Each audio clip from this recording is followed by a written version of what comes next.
So in this video we're going to talk about this 2004 Chevy Silverado. Seems it's the 13-year anniversary of purchasing this truck. My father bought it in late January, early February of 2013 for $8,500. And it had, I think, 102 or 103,000 kilometers on it. It's a 4.8 two-wheel drive with automatic transmission. I changed the wheels and tires on this truck yesterday to some chrome with white walls off a GMC Sierra, but I thought they looked pretty good. The interior in this truck is still in great condition. We got some sagging headliner here, but that's a pretty common place for these Chev pickups of this era. The driver's side seat is still great condition, and these seats are actually pretty comfy too. They're more comfy than the Ford of the same era. We got vinyl floor. The odometer reads, well, the battery's not in right now. The odometer reads 178,000, but the truck has, I got it wrote down somewhere, it has somewhere between 150 and 151,000. This truck was actually in an accident January of 2015. My mother had a flat tire, and me and my father were driving in a snowstorm to go change the tire, and the truck fishtailed and hit a telephone pole. So this is not the bonnet's actually green, so it's not the original bonnet. Headlights or grille or front bumper, and then later in life I dented the fender up. So this fender is actually off a junkyard truck, but it was the same color combo. But this fender is extremely rusty. And if you can see here, the headlight is actually held in with a zip tie because the plastic piece that's behind it that it clips into is actually cracked.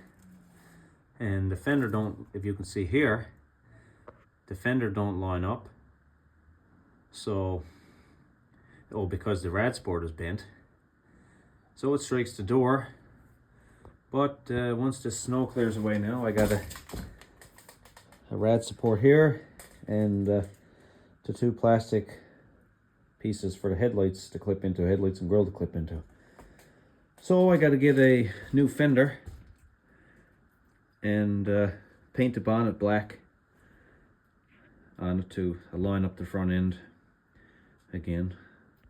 This truck's always been rust checked, and here's a view of, we're up in eastern Canada, so we use a lot of road salt. So the frame is in pretty good condition, along with the bed. The bed is in perfect shape. I was actually offered a lot of money for this bed, but this truck is was belonging to my father, and he's passed on, so I'm keeping it for sentimental value.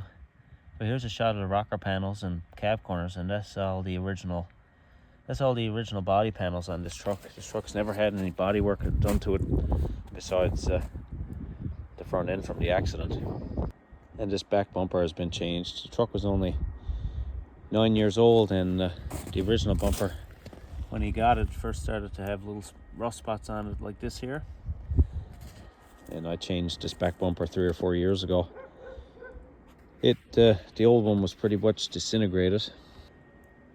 And my father also was a volunteer fire department, so he had a fire call one day and used a little too much strength, I guess, and this door handle, well, it didn't survive.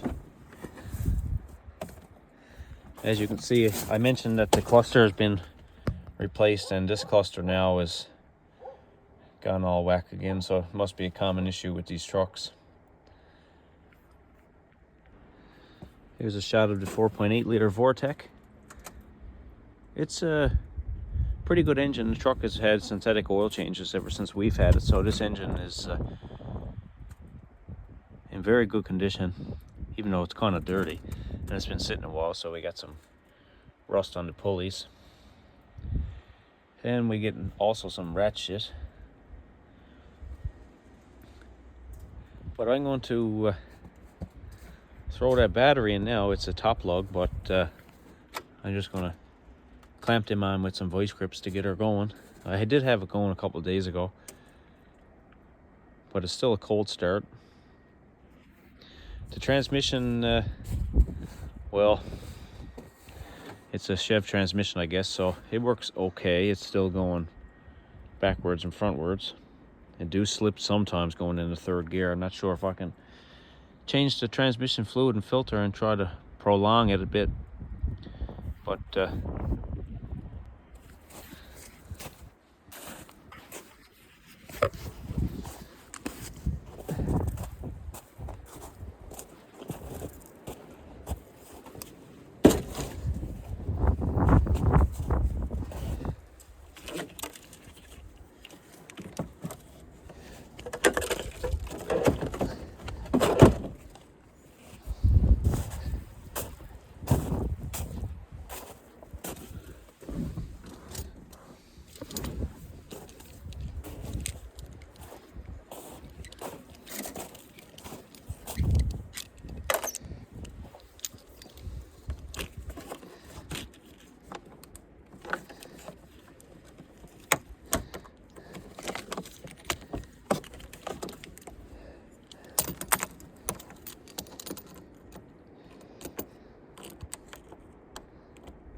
I skipped ahead and just clamped him on because it was taking me too long, pretty much. So let's try to fire her up now and see if we're getting any. We're getting some lights. Not much gas, but should be enough to fire up. It's showing 178,036, but that's closer to 150,800 or 151.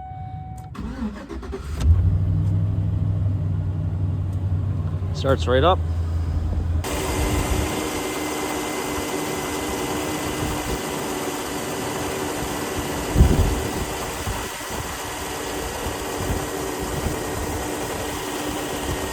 Engine runs great. All this truck really needs now is 2 front wheel bearings, the carrier bearing and the drive shaft. Probably wouldn't hurt for some front brakes. I did the rears last year. A muffler hanger, and fix up that front end, and it could be a pretty dependable daily driver. I'm kind of debating between using this one as a daily driver or getting the transmission put in this Ford. As you can see, it kind of looks horrible, but it's 4-wheel drive,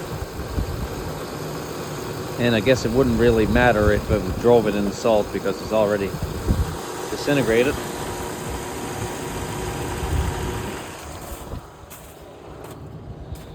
But that's the story on this 2004 Silverado. Due to its cockeyed headlights, we nicknamed it Cletus. Transmission still works.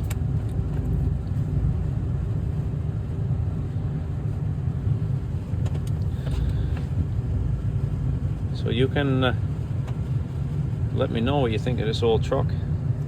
It hasn't had a lot of use because, well, like I say, I put 50,000 kilometers on it in the last 13 years. It's hauled a nice bit of firewood. It was actually laid up from January 2014 until about January 2019 because it had to have all new brake lines on it. And yes, that sounds like a long time laid up for brake lines, but it was more so the lining up body panels to fix it from the accident and getting some wheels and tires and doing all the brake lines, putting a starting motor on it. But yeah, it had 136,000 on it when we put it back on the road, and we've put about 15,000 kilometers on it. It's been pretty well laid up here in my yard since my father passed, and I've just been picking around with it, but I'll get it straightened out this summer. So let me know what you think of Cletus. Thanks for watching.